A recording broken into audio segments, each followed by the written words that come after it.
नमस्ते बच्चों, आज हम जन्मदिन या पाठ सीखने जा रहे हैं।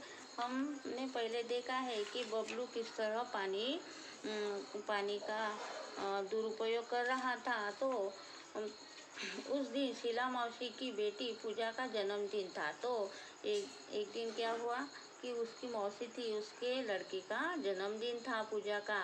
उन्होंने सबको खाने पर बुलाया था। शाम को सब उनके यहाँ पहुँच गए, पर बबलू को वहाँ पसरा सन्नाटा देख बड़ा आश्चर्य हुआ। तो जन्मदिन तो था, लेकिन वहाँ पे कोई नहीं था, सन्नाटा था, एकदम शांत वातावरण था। तो मेज पर भोजन लगा हुआ था और सब वहाँ भोजन वगैरह लगा हुआ था, लेकिन कोई लोग नहीं दिखाई दे रहे थे। गुब्बारे और रंगीन झालर भी सजे हुए थे, पर कमरे में बिजली की रोशनी नहीं थी। कूलर और पंखा भी नहीं चल रहे थे। केवल एक मोमबत्तियाँ का धीमा प्रकाश फैला हुआ था और सब गर्मी से परेशान थे। सब लोग गर्मी से परेशान हो गए थे और केवल एक दो मोमबत्तियाँ वहाँ थी। फिर शीला मौसी ने बताया तो प्रकाश फैला हुआ था। सब गर्मी से परेशान नजर आ रहे थे। शीला मौसी ने बताया, गर्मी बढ़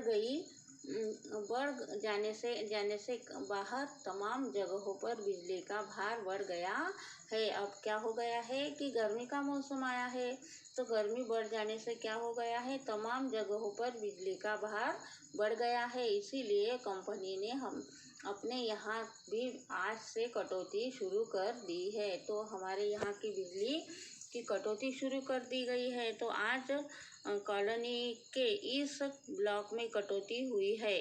तो आज हमारा दिन है, तो हमारे कॉलोनी की आज कटौती हुई है।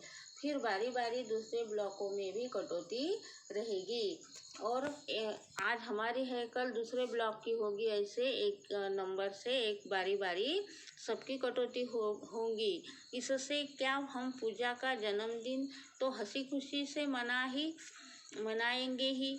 तो इससे हम जो पूजा का जन्मदिन है तो हंसी खुशी से मनाएंगे ही। तो फिर पूजा की माँ ने आरती उतारी और मिठाइयाँ बांटी। हैप्पी बर्थडे के बोल सभी के मुंह से निकल पड़े। धम्मा चौकड़ी के बीच बच्चों ने गुब्बारे फोड़े। सभी गुब्बारे और टॉफियाँ पर टूट पड़े।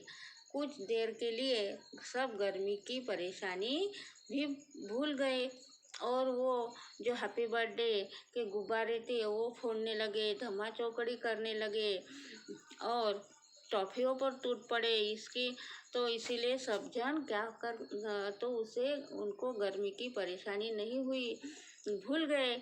और कुछ देर बाद शीला मौसी बोली, अच्छा बच्चों, हम धम्मा चौकड़ी बंद करो, सब खाना लग गया है, आओ जल्दी करो। सब खाने की मेज पर पहुँच गए। इस बीच बबलू को बहुत जोर से प्यास लग गई, मगर शायद पानी न होने से सभी के गिलास आधे ही भरे हुए थे। और पानी न होने से क्या हो गया था, सभी के गिलास आधे ही भरे हुए थे।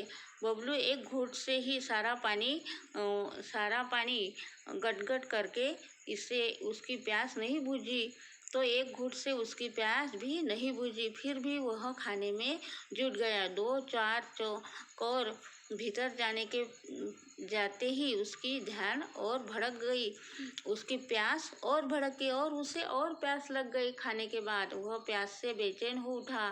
गर्मी अलग परेशान कर रही थी। वह पानी चिल्लाने लगा, लेकिन पानी का जग खाली पड़ा था। शीला मौसी मुँह बनाकर बोली, क्या बताओ बेटे, इस ब्लॉक की पानी की टंकी की सफाई हो गई है, अब पानी भी नहीं है हमारे यहाँ।